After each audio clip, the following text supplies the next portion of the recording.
Estimadas amigas y amigos, ¿cómo están todos ustedes?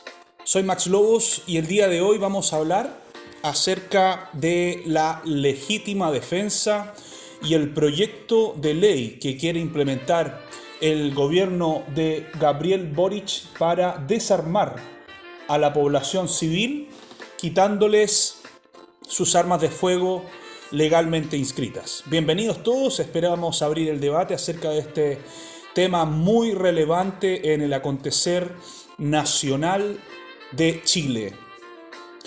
Bien, entonces vamos a hablar de legítima defensa, vamos a hablar sobre el concepto de legítima defensa, vamos a hacer una revisión respecto del marco legal que sustenta la legítima defensa. Posteriormente vamos a hablar acerca del proyecto que desea implementar en Chile el gobierno de Gabriel Boric y señalar una conclusión al respecto. Antes de eso, mis queridos amigos, yo quiero comentarles un caso, una historia francamente muy dramática que ocurrió en el año 2016 en la comuna de Chicureo. Voy a resguardar el nombre de la persona, debido a que en Chile a la persona que ejerce la legítima defensa, dando, por ejemplo, muerte a algún delincuente, algún criminal, algún ladrón que irrumpe en un lugar habitado, es catalogado con liviandad como asesino. Y esta historia es muy decidora y es muy dramática, pero al mismo tiempo muy valiosa. Resulta que en el año 2016, en la comuna de Chicureo, una familia estaba durmiendo apaciblemente durante la noche. Una familia que se componía de un esposo, una esposa e hijas menores de edad. Esta familia ya había sido víctima de violentísimos asaltos en su domicilio en 5 ocasiones previas. 5. En las cuales distintos delincuentes ingresaron de forma violenta por el perímetro de la casa, rompiendo cercos, rompiendo ventanas, rompiendo bodegas, con la intención de robar. Es decir, en presencia de personas que, fuera del marco de la ley, fuera de cualquier facultad que le otorgue el derecho, ingresan a un domicilio privado con la intención de cometer delitos. Pero una noche, a las 3 de la mañana, el dueño de casa simplemente no dio más, luego de 5 asaltos previos. En esta oportunidad ingresaron 6 delincuentes a este domicilio, con la intención ahora de ingresar a la casa, ya no solamente a robar en la bodega, robar en el patio, robar bicicletas, sino que ingresar a la casa. Estos delincuentes amarraron de pies y manos a las 2 hijas menores de edad. Apuntaron con pistolas de fuego al esposo, al dueño de casa, a la dueña de casa, a la señora del caballero, y fueron momentos de terror en que se robaron todo lo que encontraron, golpearon a las víctimas, golpearon a las niñas, golpearon al padre, golpearon a la madre con culatas de las pistolas, y uno de los delincuentes, no siendo suficiente el botín que se habían llevado, regresa posteriormente a que ya se estaban retirando, porque le dieron ganas de llevarse la camioneta del papá.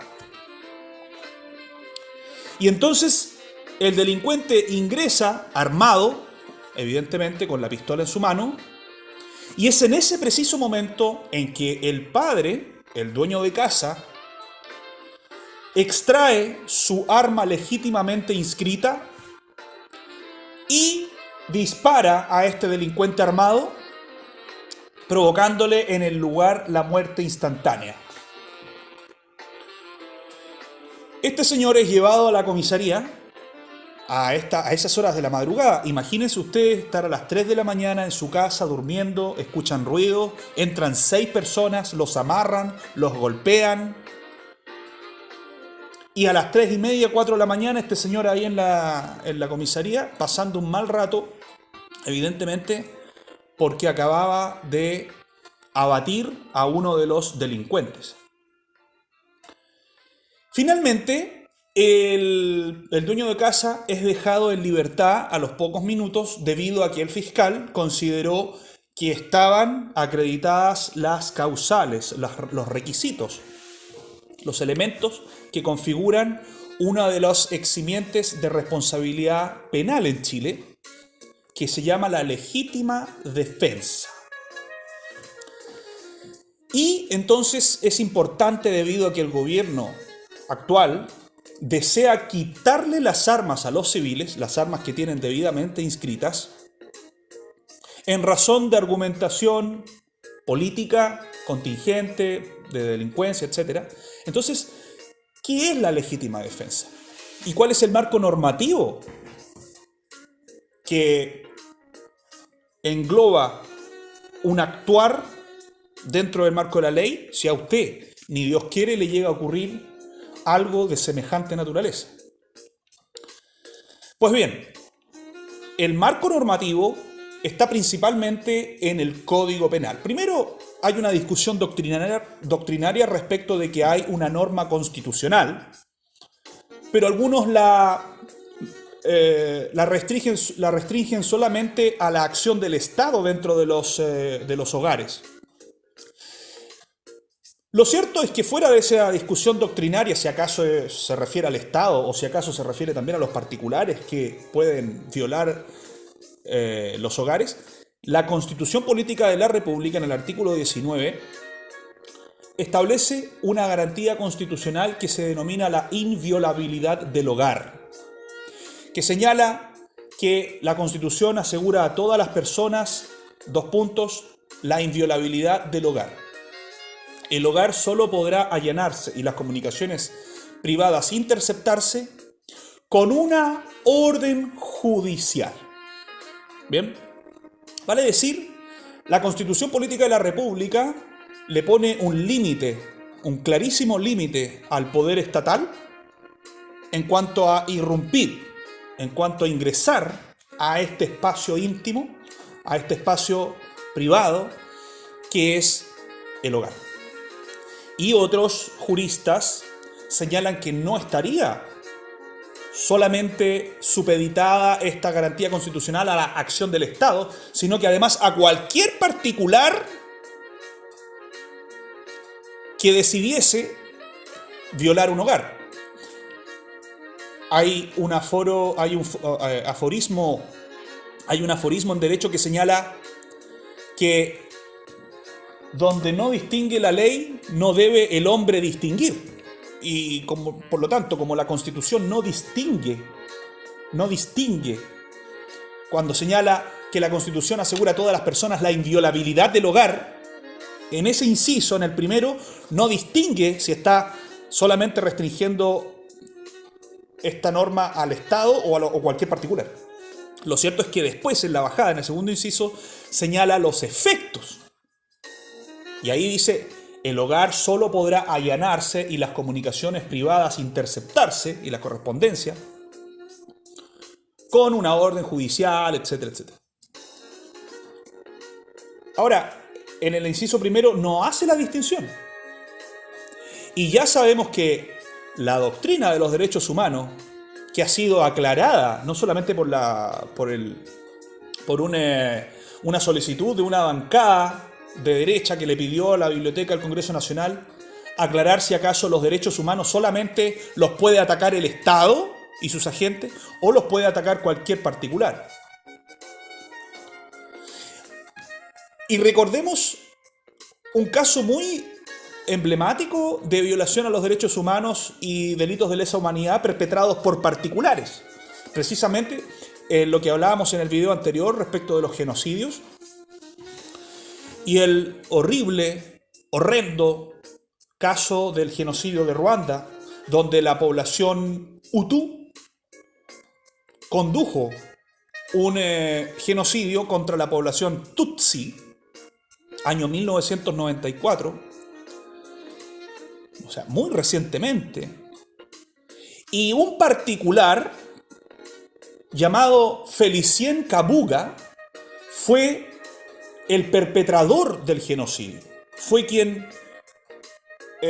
financió la compra de 100.000 machetes y los distribuyó mediante la radio de la cual era propietario, que se llamaba la Radio de las Mil Colinas, estas armas blancas a la población civil, para que fuera la misma población civil, asusada, ¿no?, por el discurso de odio de esa radio, quien llevase a cabo las acciones genocidas.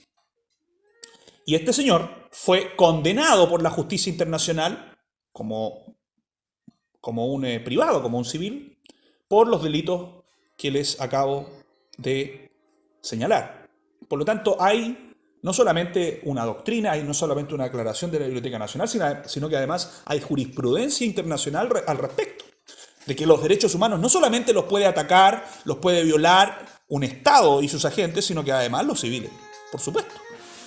Además, la interpretación restrictiva atenta precisamente contra la defensa de los derechos humanos, porque los derechos humanos requieren una interpretación extensiva respecto de los posibles delitos que puedan cometer en contra de ellos, no solamente el Estado, sino que además los particulares, que muchas veces son mucho más poderosos económicamente que los órganos del Estado. Pero, habiendo hecho esa aclaración, tenemos esa primera aproximación jurídica, ¿no?, a la palabra hogar. La inviolabilidad del hogar, que tiene evidentemente un historial amplio en toda la historia universal.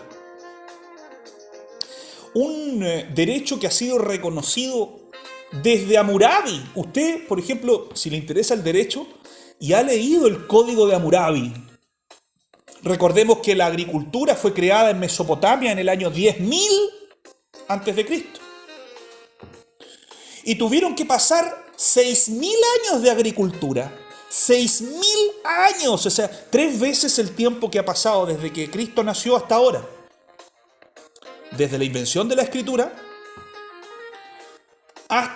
desde la invención de la agricultura hasta la invención de la escritura. Hay un periodo de tiempo de 6.000 años. De crecimiento, de aprendizaje, imagínense cuánta cosa pasó en 6.000 años, cuántas inundaciones en el río Tigris y Éufrates, cuántas invasiones, conquistas. 6.000 años desde la agricultura, desde que se inventó la agricultura, por una persona que seguramente observando, ¿no? Porque hasta ese entonces el Homo sapiens era un animal nómade. Nos dedicábamos a pastorear por el mundo, caminar por el mundo, en la medida en que se iban acabando los alimentos, los animales que cazábamos, los frutos de los árboles, de los bosques que ahí iban apareciendo en la medida que íbamos marchando. Pero llegó un momento en que alguien de la tribu, del grupo, se dio cuenta que si metía una semillita a la tierra, después de una semana, brotó.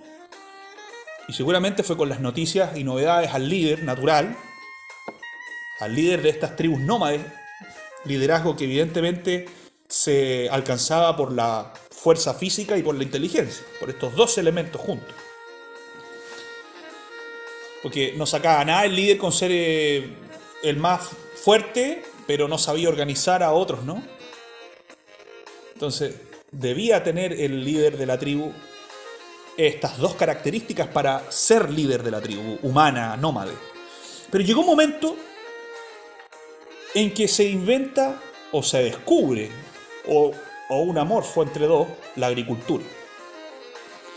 Y se decide establecerse ahí, entre los ríos, en el delta de los ríos Tigris y Éufrates, en el 10.000 antes de Cristo. Estamos hablando hace 12.000 años atrás. Y desde el 10.000 antes de Cristo tuvieron que pasar 6 largos milenios para que en el año 3700 apareciera en el mismo lugar la escritura. Seguramente por la necesidad de llevar el registro de todos los avances, de todos los granos, de todos los sacos de grano, y evidentemente por la prosperidad, ¿no?, que estaba produciéndose en Mesopotamia. La escritura debió haber nacido de forma natural por la necesidad de la comunidad tan avanzada que era Babilonia específicamente, de establecer algún tipo de registro, ¿no? Pero del 3700 tuvieron que pasar, desde el momento de la escritura, tuvieron que pasar otros 2 milenios más, es decir, hasta el 1700 antes de Cristo, para que el rey Hammurabi, por primera vez en la historia, llevara las leyes que hasta ese momento eran orales, de tradición oral, las llevara por escrito. Imagínese todo el tiempo que tuvo que pasar para que a un rey se le ocurriera, ¿sabe qué? Vamos a darle a los habitantes de Mesopotamia la certeza de que conozcan la ley. Y para eso voy a escribir en piedra las leyes de mi reino.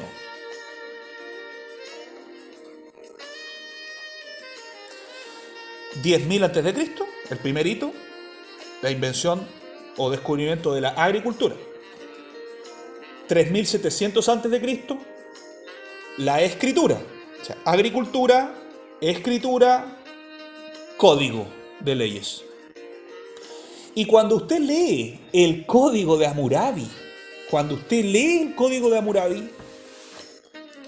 si usted es curioso y desea conocer la primera ley escrita de la humanidad, ponga ahí en Google código de Hammurabi PDF y le va a aparecer. No tiene derecho de autor. Entonces, hay normas allí en el código de Hammurabi donde se respeta la propiedad privada, donde el rey respeta el hogar privado, donde el rey respeta la familia, este núcleo natural que se forma entre un hombre y una mujer a raíz del eros que junta, ¿no? Que junta de forma absolutamente natural al hombre y la mujer y se produce una comunidad natural llamada familia, y el fruto de esa comunión corpórea son los hijos, y de los hijos más el padre y la madre se forma esta unidad llamada familia. Hammurabi, señor. Y se señalan normas de legítima defensa que no solamente fueron y se quedaron en Hammurabi, posteriormente pasan a la antigua Grecia, primero a Lidia, que fue un reino tremendamente rico, después de Lidia pasa a Grecia con normas sobre la legítima defensa, de Grecia pasan a Roma, normas que reconocen la legítima defensa. En paralelo estaba todo pasando en China y en la India, y también acá en Mesoamérica estaba todo pasando. Habían civilizaciones floreciendo por todo el mundo, en la China, en la India, en Mesoamérica, en Europa, en Medio Oriente, en todas partes estaba emergiendo la civilización humana. Y en todas y cada una de las civilizaciones se produjo el reconocimiento y la protección de la vida humana y de la legítima defensa. Entonces resulta muy curioso y muy interesante observar lo que está haciendo Gabriel Boric, porque no se guarda, digamos, en su afán innovador en esta materia, debido a que él señala que los particulares no deberían tener armas. armas de fuego de ningún tipo. No debería haber armas para nadie, armas de fuego. Ahora, si la legítima defensa, evidentemente, pues no me va a salir con que, no, pero es que en el 1700 a.C. no existía el arma de fuego. Obvio que no existía el arma de fuego, evidentemente. Pero la norma y el espíritu de la norma es la misma desde hace 3700 años, porque 1700 a.C., Hammurabi, más los 2000 que llevamos después de Cristo, son 3700 años.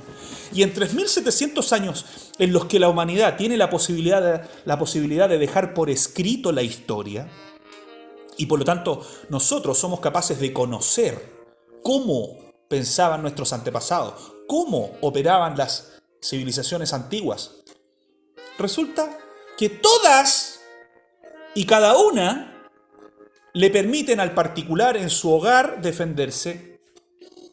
Otras obviamente ahí subiendo y bajando, otras permiten en la calle, otras permiten... Pero todas permiten el derecho a defenderse frente a una agresión actual e inminente. En este momento está ocurriendo, ahora, ya. Y ahora el presidente Boric dice no. Imaginemos la siguiente situación. Y recordemos la historia la lamentable historia del papá de esta familia que abatió a este delincuente, a uno de los 6 delincuentes que golpearon, amarraron, tuvieron retenidos, robaron, ensangrentaron a las personas con las culatas de las armas y le da muerte el padre de esa familia a un delincuente. ¿Qué pasaría si usted que me está escuchando, y por eso yo abro el debate para que usted deje el comentario, porque a mí me interesan mucho los comentarios de la gente, qué pasaría si usted está durmiendo tranquilamente, son las 3:30 de la mañana, y usted escucha un ruido, se levanta y descubre a un delincuente vestido de negro con un arma de fuego en la mano entrando por una ventana de su casa? Y usted está mirando todo esto desde el segundo piso y sus niños están durmiendo abajo. Porque muchas casas en Chile construyen el dormitorio matrimonial en el segundo piso.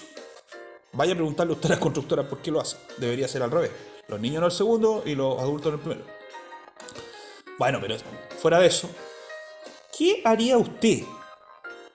¿Qué haría usted si usted cumplió la normativa, usted cumplió, no es así, todos los pasos de la ley y tiene un arma de fuego con la intención de usarla sola y exclusivamente en defensa personal? Si usted tiene la posibilidad de ir a su velador, tomar su arma legítima, o sea, legalmente inscrita, le hago la siguiente pregunta, sabiendo que abajo usted tiene a 2 niños pequeños suyos, sus hijos, que están evidentemente bajo peligro de muerte, porque usted no sabe si ese delincuente viene drogado, viene con cocaína en su cuerpo, viene con marihuana, con más cocaína en su cuerpo, si viene con tusi, que tanto Marcianeque habla del tusi. Dicho sea de paso, se debería prohibir toda esa basura musical, toda. Al igual que la pornografía en horario de menores, en horario familiar, en la televisión no se puede pasar porno a las 3 de la tarde. Ese tipo de música que exalta la drogadicción, el narcotráfico, la violencia y las armas, debería ser prohibida. Estoy convencido de eso, convencido. Pero bueno, ¿qué haría usted, pues? ¿Qué haría usted? ¿Se quedaría tranquilo si usted escucha a sus hijos gritar que están siendo amarrados?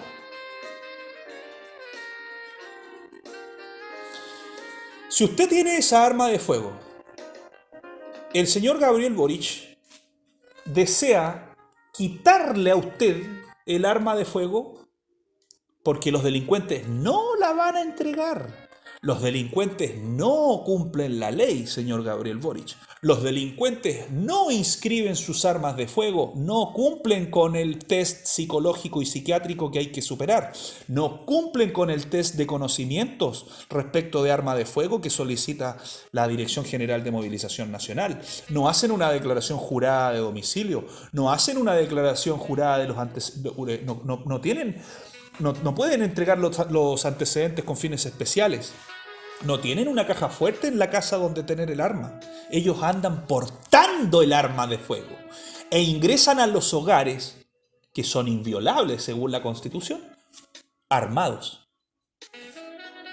Y usted lo que propone es básicamente desarmar a la población civil que cumple la ley y dejarlos indefensos ante aquellos que sí o sí van a continuar ingresando a esos hogares para cometer asesinato, extorsión, robo con intimidación, secuestro, amarre, golpeo.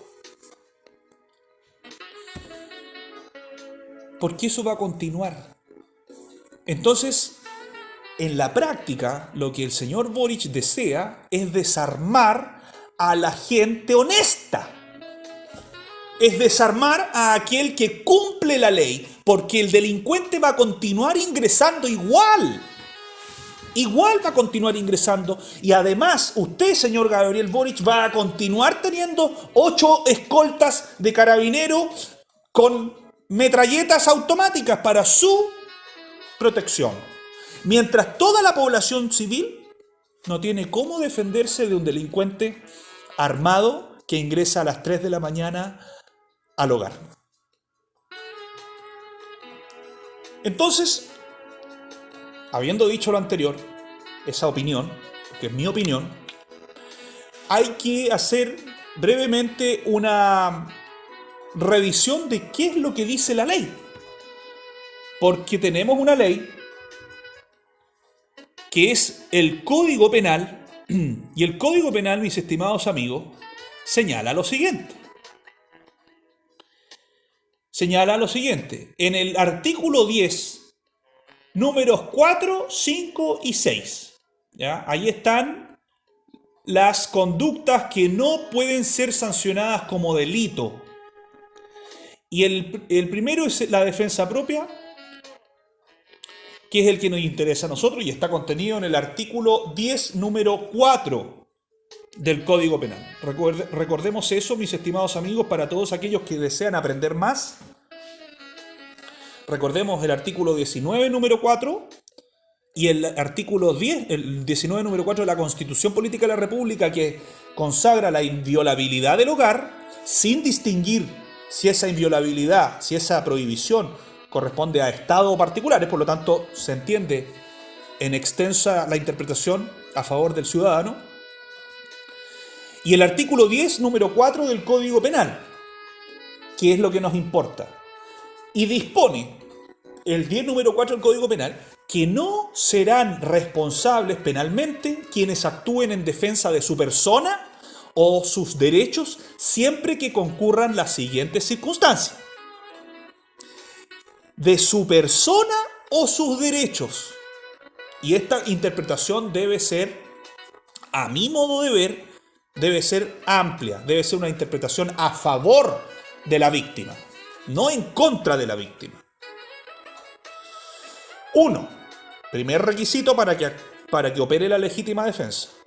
Debe tratarse de una agresión ilegítima, actual o inminente. Ilegítima significa que vaya en contra de la ley. Actual, que esté ocurriendo en este momento, o inminente, que esté con el peligro de ocurrir en el momento inmediatamente siguiente.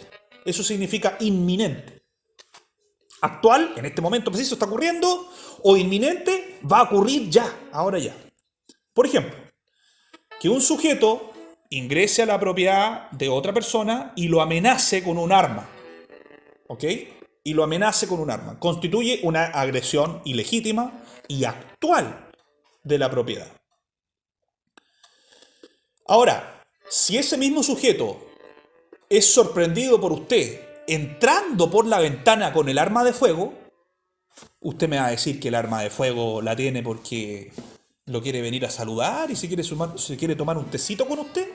No, viene una agresión inminente. Inminente, va a ocurrir.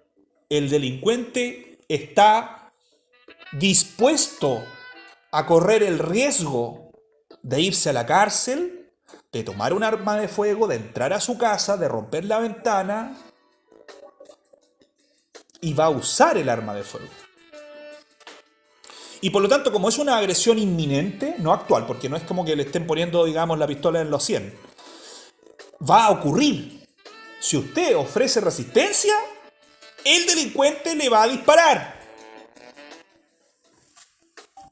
Entonces, actual, ilegítima, actual o inminente.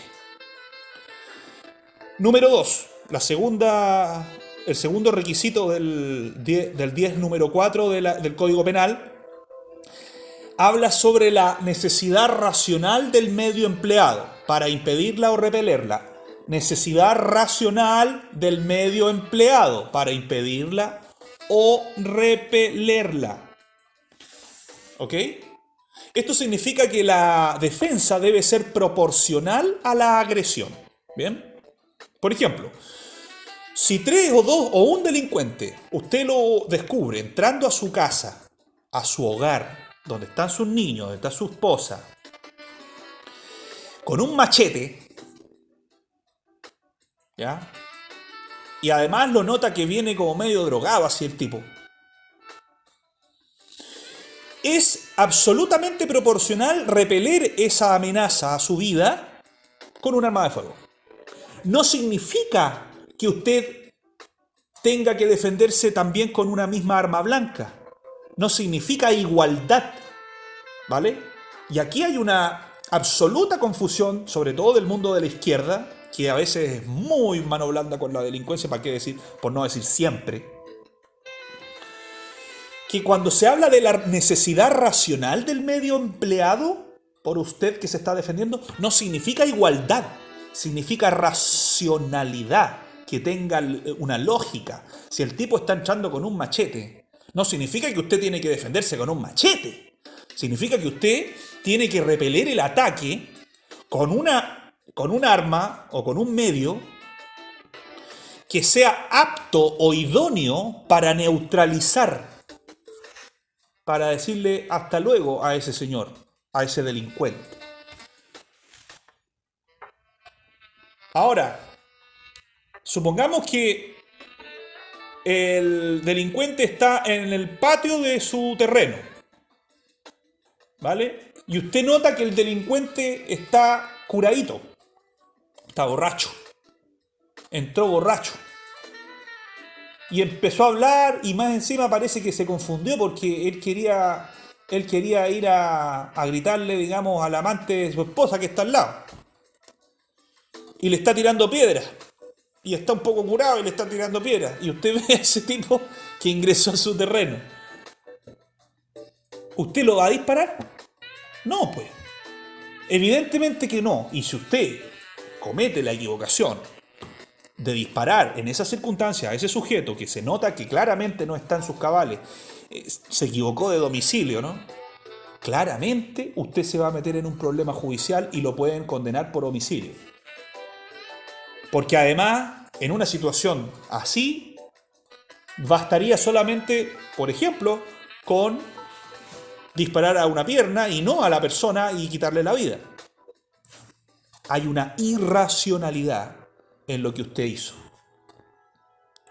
Lo mismo si, por ejemplo, usted ve a un delincuente llevándose una bicicleta y que ya salió de su domicilio, ya se fue, y ya está en la calle el tipo, ya se está yendo con su bicicleta. Si usted comete la equivocación de tomar su arma de fuego, perseguirlo por la vía pública, por la calle, y dispararle y darle muerte, usted va a ser condenado absoluta y claramente y con seguridad total por un homicidio.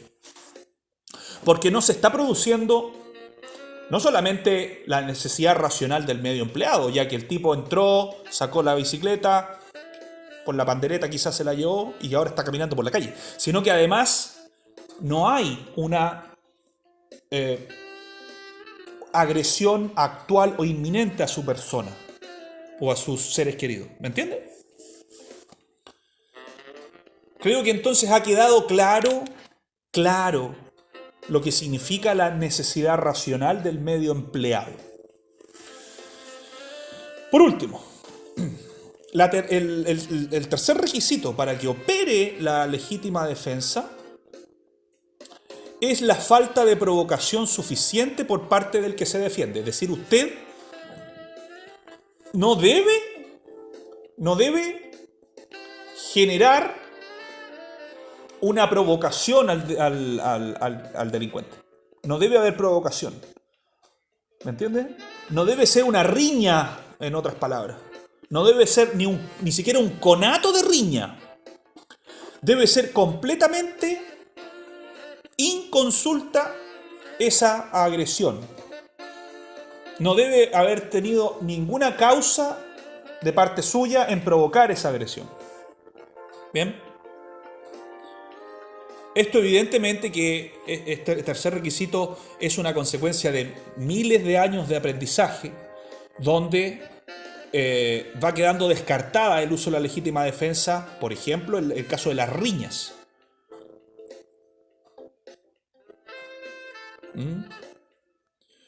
Y ahora es muy importante señalar que hay una causal calificada de legítima defensa. La causal calificada de legítima defensa, mis estimados amigos, consiste en la llamada legítima defensa privilegiada. El Código Penal establece, además de los casos,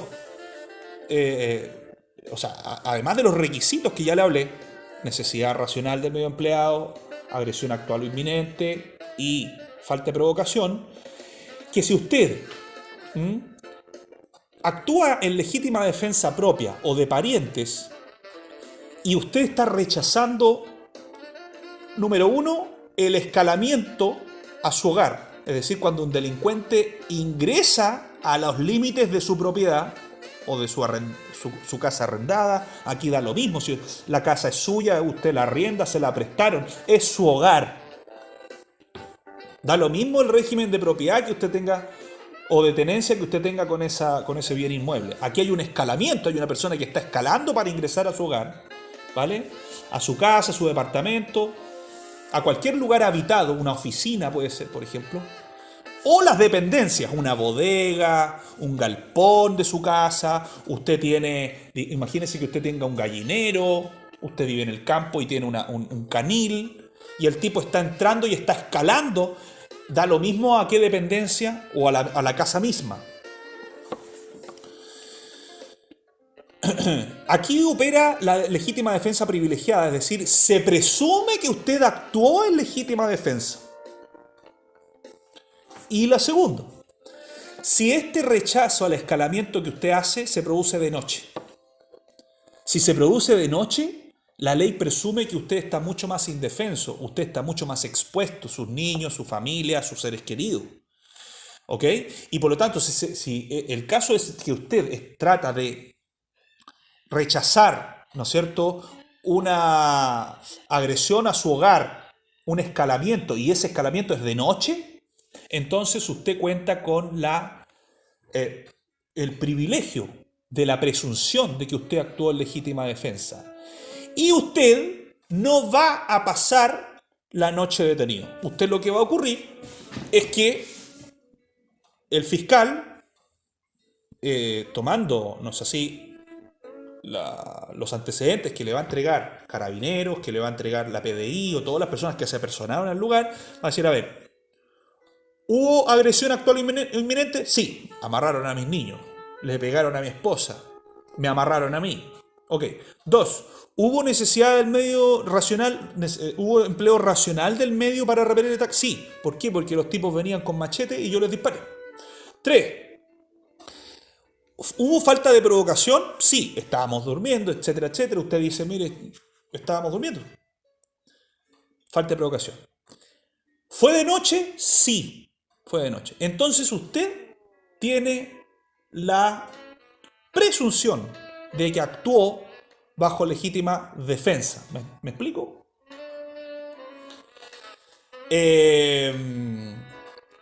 Y usted entonces va a quedar apercibido al tribunal, va a quedar citado a declarar, ¿no es así? Va a tener que decirle al fiscal cuál es su domicilio, bueno, este es mi domicilio, etcétera, etcétera. Y usted va a quedar apercibido, vale decir, advertido de que van a llamarlo a declarar prontamente. Y posteriormente, luego de el proceso judicial, usted va a ser exculpado de responsabilidad penal. Bien. Entonces, mis queridos amigos, lo que está ocurriendo a nivel político es muy grave. Es muy grave porque lo que está ocurriendo básicamente es quitarle las armas a la población civil, cuya única herramienta proporcional y racional para repeler el ataque de un delincuente que ingresa en la noche a su casa es un arma de fuego. No existe otro medio racional, proporcional, con el cual uno se pueda defender, es decir, con el cual uno pueda ejercer el derecho a la legítima defensa, que un arma de fuego. No existe otro medio. Y si el señor Boric y compañía persisten contumazmente en llevar a cabo este ataque a las libertades civiles, al derecho a la legítima defensa, la gente va a buscar otros medios. No sé, va a inventar como mi pobre angelito 2 en Nueva York, que llegó a la casa del tío en Nueva York y venían los 2 delincuentes persiguiéndolo. La gente va a buscar la forma. No sé, van a inventar, arpones automáticos. Algo van a inventar. Pero si usted le quita el único medio de defensa a la población civil, irracional y proporcional, que existe para repeler un ataque de un delincuente, usted lo que está haciendo es dejando indefensa a la población. Eso es lo grave que está ocurriendo en este caso. Y por esa razón, la población civil debe rechazar con todas sus fuerzas este proyecto de ley, debe rechazar con todas sus fuerzas el proyecto de constitución que le da más derecho a los delincuentes, le da más derechos políticos a los privados de libertad. Incluso una persona condenada por homicidio va a poder ser candidato a presidente de la República. Entonces, el llamado es a rechazar este nefasto proyecto de ley que atenta contra todo el sentido común, contra miles y miles de años de aprendizaje y de el reconocimiento en todos los ordenamientos jurídicos internacionales del derecho a la legítima defensa, y rechazar esa constitución que lo único que hace es dejar en la indefensión a los civiles, es constitucionalizar la desigualdad ante la ley y finalmente darle más derechos a los delincuentes, a los condenados por pena aflictiva, que ahora no van a tener ningún impedimento, incluso para ser candidatos desde la cárcel. Gracias, amigos. Espero que me dejen su comentario aquí abajo. ¿Qué les parece lo que hemos podido exponer el día de hoy respecto de la legítima defensa y del proyecto de control de armas y de erradicación de armas de fuego a la población civil? Muchas gracias y que estén muy bien. Recuerden que pueden dejar su comentario, pueden compartir con sus redes sociales este video y suscríbanse.